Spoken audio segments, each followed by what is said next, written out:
Siamo davanti a quella che potremmo già iniziare a definire la pandemia dei non vaccinati. Purtroppo è così.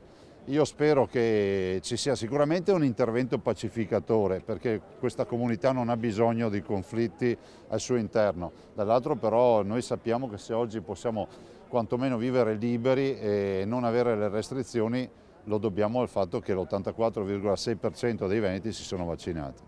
È la prima volta che il governatore del Veneto usa l'espressione pandemia dei non vaccinati, già utilizzata nelle scorse settimane da alcuni leader europei per definire quella che a tutti gli effetti è la quarta ondata. Lo fa da Padova, ospite del QAM, guardando ai numeri del bollettino regionale che per il terzo giorno consecutivo parlano di più di 1000 positività al Covid nelle 24 ore in Veneto, 1125 per l'esattezza dopo i picchi di 1077 e 1029. Toccano quota 300 i ricoveri in area non critica, resta 60 il numero di posti letto occupati nelle terapie intensive. Continuiamo a dire che l'80% dei ricoverati in terapia intensiva è non vaccinato, ma ricordo che l'80% di quei ricoverati non vaccinati rappresentano solo il 15% della popolazione, quindi sono dati importanti. Numeri sotto controllo, ma in evoluzione molto rapida, forse troppo.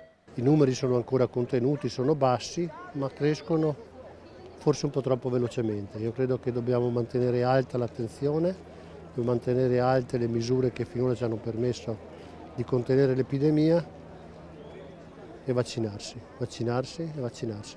Non dobbiamo abbassare la guardia perché il passaggio in altre zone a situazioni più critiche è effettivamente molto facile. Inevitabile quindi guardare alle manifestazioni no pass del weekend, la stretta delle prefetture c'è stata, ma il problema resta proprio per la tipologia della protesta.